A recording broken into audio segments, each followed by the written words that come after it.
Sorry. OC সাহেব, দরজাটা আটকে দিন। স্যার,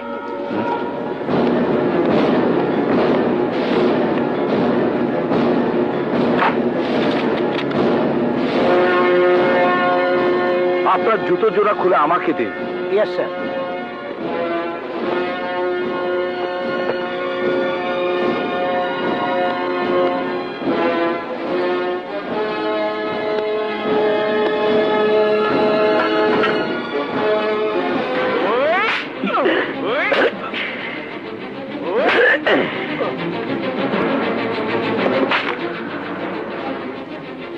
তোর ছেলের সামনে তোর যেমন লাগছে, ওসি সাহেবের ঠিক তেমনই লেগেছিল।